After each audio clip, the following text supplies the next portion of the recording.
I always thought Van Halen's debut album had the greatest guitar tone ever recorded. I've spent years believing that, but after accidentally immersing myself in 10 straight hours of Van Halen's music during a recent trip, everything I thought I knew changed. Howdy everybody, welcome back to the channel, and if you're new here, welcome. It's really great to have you join us. What I discovered about Eddie's evolving tone, the deep cuts that completely and utterly blew my mind, and the connection to guitarists like Dimebag Darrell and Nuno Bettencourt completely reshaped my understanding of Van Halen. And the craziest part, Eddie didn't even like the tone on this first album. You'll get to learn about that a little bit later. Today I'm sharing what happens when you truly listen, I mean really listen to an artist's evolution across their entire catalogue. So here's the deal. You have a 5-hour airplane trip ahead of you. What do? Usually I have my iPad loaded up with a ton of movies. I literally mean a ton of movies. But as I settled into my flight to Hurghada in Egypt a few weeks ago, things worked out kind of differently. Well, very differently in fact. And it kind of blew my mind totally and utterly and completely. Good morning, ladies and gentlemen. Welcome to our flight to Hurghada. Sit back, relax, and happy trails. I'd loaded up the entire Van Halen catalogue onto my phone before the trip. While we taxied to the runway, I decided to put my earbuds in and listen to some music. I started off with the first Van Halen album, thinking I'd switch to a movie once we took off. Thing is, that never happened. Instead, I slipped into this semi-conscious state where I was completely immersed in the world of Van Halen for 5 straight hours. Yes, I kid you not, 5 straight hours. I know, crazy and cool at the same time, right? Now, I know the first album pretty well. I've listened to it more times than any other Van Halen album I have, but this time was different because my other senses were relaxed and all of my focus was on just hearing the music, really absorbing the music.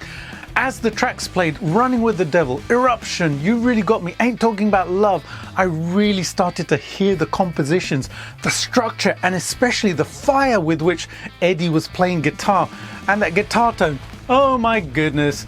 You know, I knew it was magnificent, but this deep listening experience took it to a whole new level.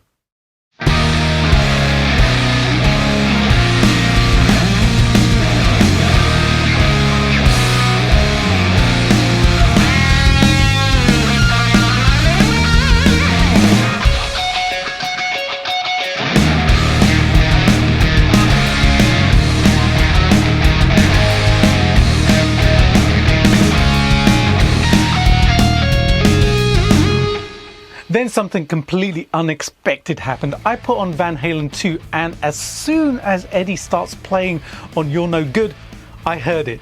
The tone is different. It's a little less wet with reverb, making it even more in-your-face, raw and deeper, more visceral. I mean, just listen to that solo on Somebody Get Me a Doctor. It's face-melting, man.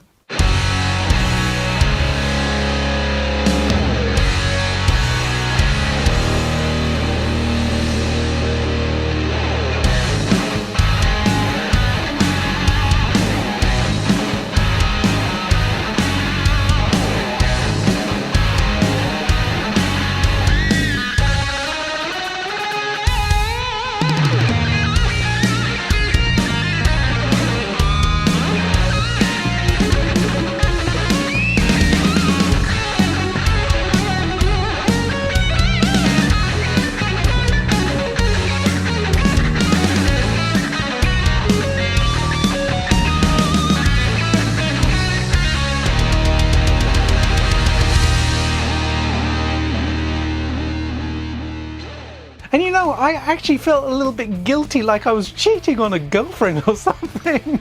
By the time I got to DOA, I was just totally sold. The guitar tone was just kicking, man.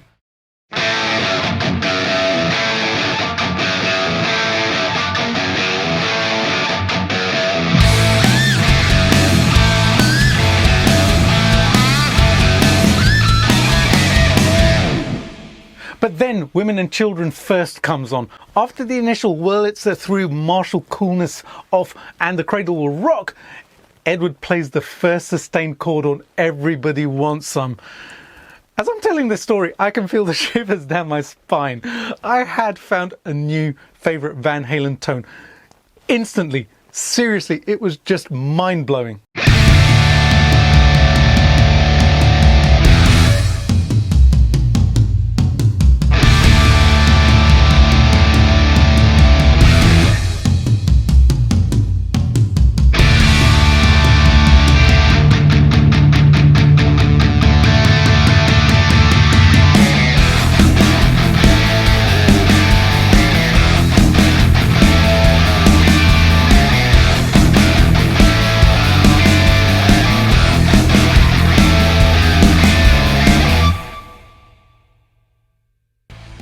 The tone is even drier on this album. The reverb has been shaved off a little bit more and the guitars are more forward, more aggressive. Like they have this Muhammad Ali right hook, right? This became the pinnacle of Eddie's tone for me. The other thing that really hit me were the deeper cuts. Songs like Take Your Whiskey Home and Could This Be Magic? They had been relegated to the back of my mind somewhere. My bad, I know. These songs are just so damn cool and basically I'd file them away somewhere. Ed's acoustic playing was legendary on Spanish Fly on Van Halen 2, and then he takes it to the next level on the tracks on this album. It's just mind-blowing.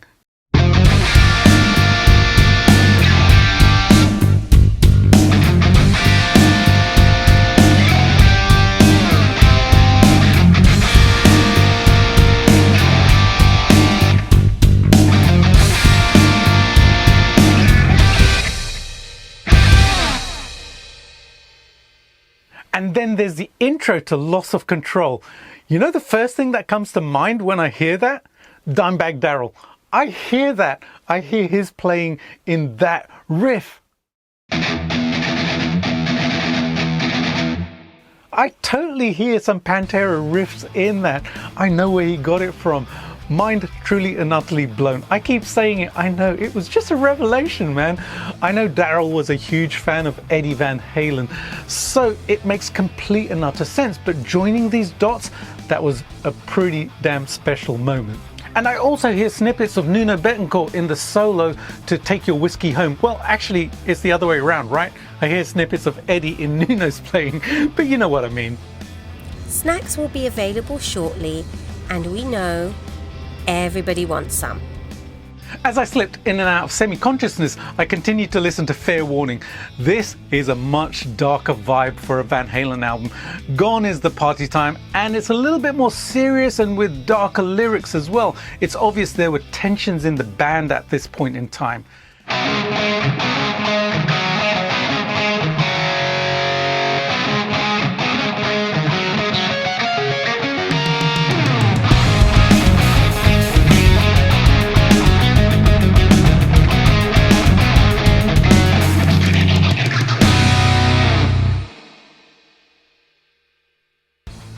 Hey, listen, I know you guys watching are Van Halen aficionados just like I am, so do me 3 tiny favors. First, smash the subscribe button if you haven't done so already. Second, click the bell icon as well so you can be the first to watch future Van Halen videos that I do, which I will do. And lastly, please do share this video with your Van Halen loving buddies as well, because I know they're going to want to see this video as well.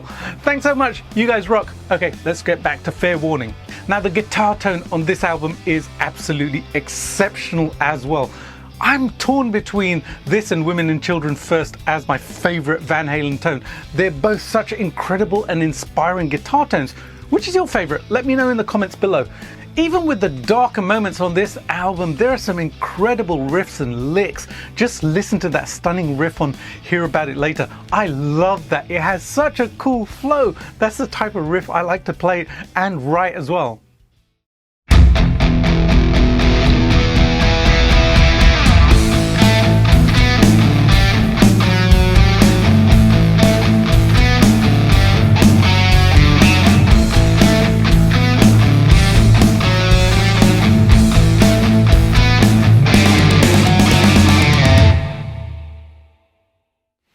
And of course, Unchained, one of my absolute favourite Van Halen songs to play, especially live with that flanger on the chug parts. That momentary looper that I included on my pedal board build, which you might have seen last week, totally inspired by this song. Totally and utterly. You got to do it, man. You got to do that.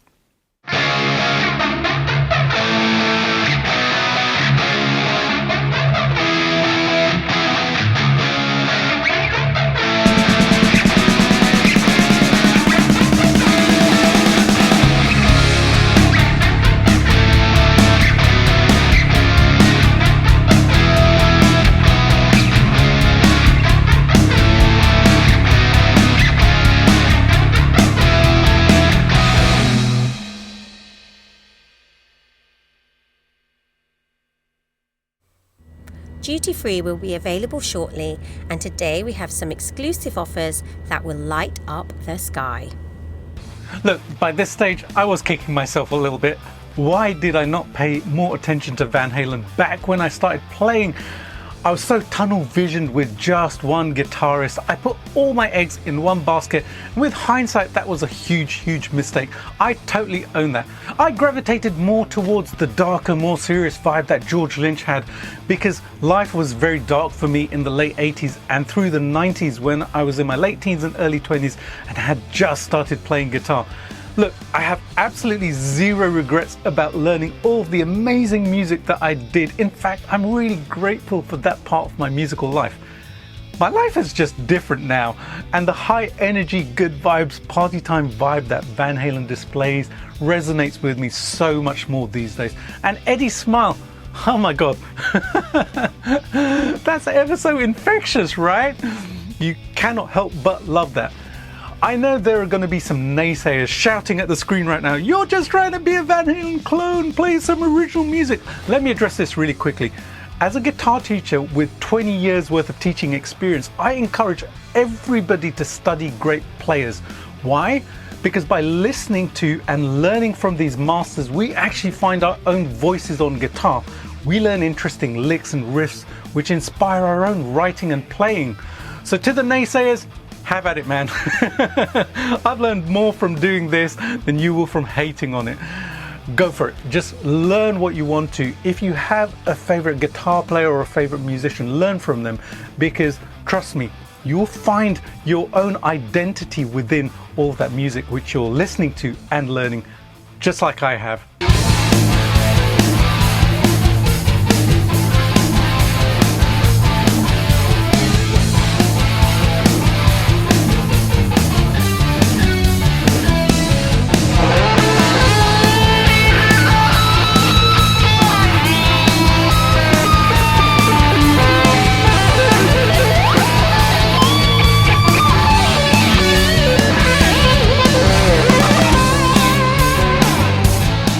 So I continued listening through Diver Down. When Hang 'Em High came on, boom! That is a riff I have to learn. Now, I was listening to it in my in and out state, and I was mindful that Eddie is actually playing that with a shuffle beat. Yeah, let that sink in for a second. At that speed, my goodness. Look, if that doesn't change your life, then I don't know what will. Then came 1984, an absolute tour de force of an album. When Jump kicked in, I couldn't help but smile. It's that voice that makes me smile when I'm doing these videos for you guys. Panama is actually one of my absolute favorite songs of all time. I love that song. Jump back, what's that sound? Here she comes, full blast and top down. Hot chew, burning down the avenue. Model citizen, zero discipline. Won't you know she's coming home to me? You lose her in the turn. I'm get up.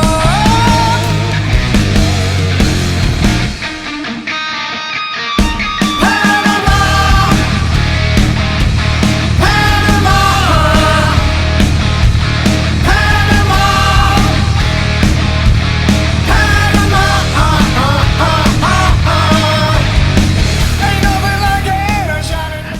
I've been a huge fan of Lamborghini since I was like 7 years old. My uncle actually introduced me to the cars. He was an absolute Ferrari nut, but for me, the spaceship looking Countach was the car that I totally gravitated towards. I didn't even know that this song was about Ed's Lamborghini until a few months ago. I know, a little late to the party, but what the hey? It's these personal connections that makes music so special, right? And then comes on Hot for Teacher.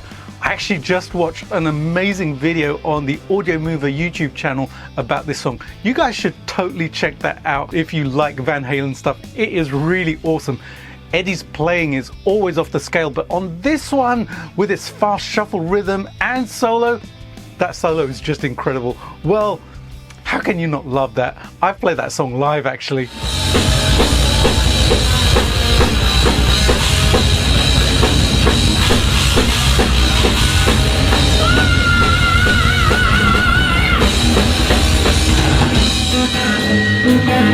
Oh, wow, man!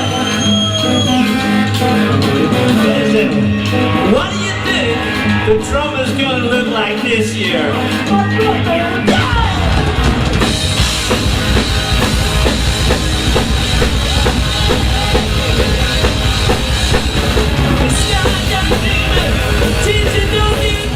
And the riff on I'll Wait is just off the charts. How cool would that sound if the song was played on guitar instead of keyboard, or guitars with the keyboard? I think that would sound totally insanely cool.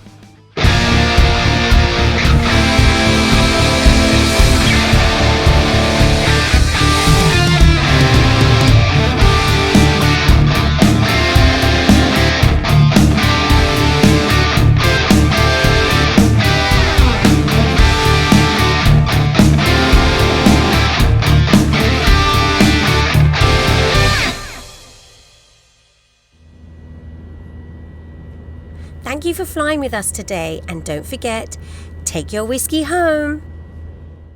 That's the amazing thing about this journey. 5 hours solid of Van Halen music there, 5 hours solid of Van Halen music on the way back. A total of 10 hours completely immersed in this incredible band's evolution. I've never experienced anything like this. By the time I landed in Egypt, I had listened to all of the David Lee Roth era Van Halen and started on the Sammy Hagar era with 5150. On my return flight, I continued through the rest of the catalogue.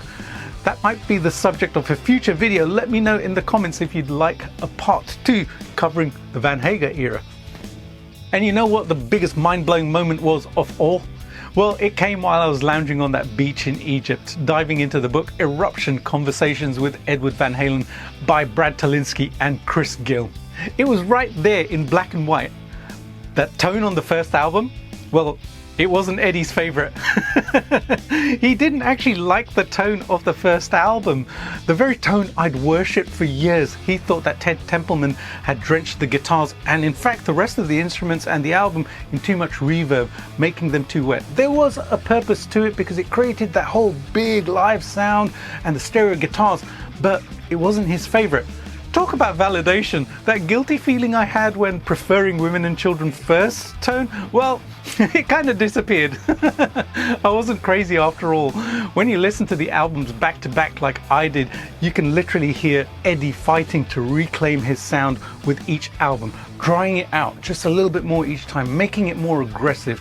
Now, I'm sure a lot of you have already read this book, but if you haven't and you're a Van Halen fan, you absolutely need to check out this book. It is absolutely awesome. It completely transformed my understanding of Eddie's journey and creative process. I'm already on to Noel Monk's Running with the Devil book. I'm literally officially obsessed, and then I have another book after that, which is Van Halen Rising.